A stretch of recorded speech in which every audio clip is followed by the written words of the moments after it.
Two NASA astronauts are on their way back home after spending 9 long months in space on what was supposed to be a very short mission. Check it out. Freedom is free of its moorings.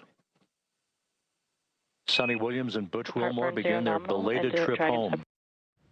Yeah, that's Butch Wilmore and Suni Williams, along with 2 other astronauts leaving the International Space Station overnight. So later this evening, they should splash down off the coast of Florida after 286 days in space. NewsNation's Brooke Schaefer has been following this one for us. Brooke, I can't even imagine what that's about to feel like for them. What's the welcoming committee and the welcome home party about to look like? Well, Markie, when these 4 astronauts, including Butch and Suni, splash down off the coast of Florida, they're first going to meet with the medical team. Then they'll get on a NASA jet to the Johnson Space Center in Houston, where their families are eagerly awaiting their arrival. Overnight, their Dragon spacecraft undocked from the International Space Station, the first step on their 17-hour journey back to Earth. Butch Wilmore, Suni Williams, and 2 other astronauts, they are scheduled to splash down just before 6 p.m. Eastern.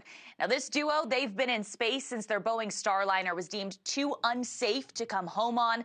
Their week-long mission turned into roughly 9 months. On Sunday, their replacements made it to the International Space Station. Suni Williams recently reflecting on her time up in space.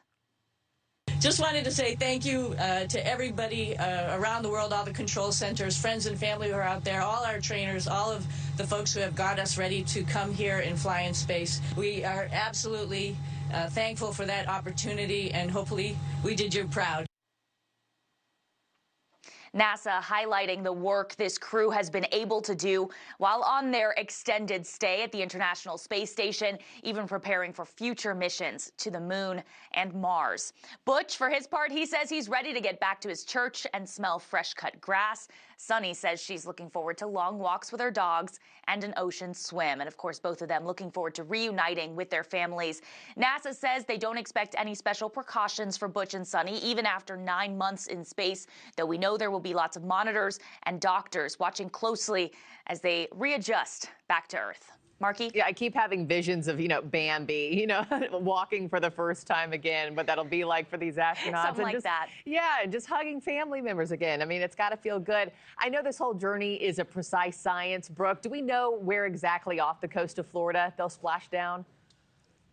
Not just yet, Markie. NASA and SpaceX teams, they're still watching the weather at their different sites. As you mentioned, this has to be a very precise science. But as that Dragon spacecraft starts falling toward its splashdown zone, we'll see a series of parachutes open up. Those will slow down the spacecraft even more, letting it touch down into the water.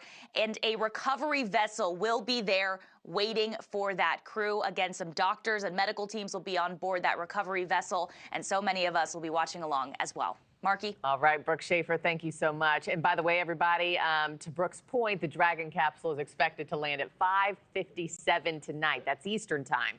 NewsNation will have live team coverage of the splash landing on the hill starting at 6/5 Central. Thanks for watching, everybody. Go to joinnn.com to find NewsNation on your television provider. Also, don't forget to click that red subscribe button below to get more of NewsNation's fact-driven, unbiased coverage.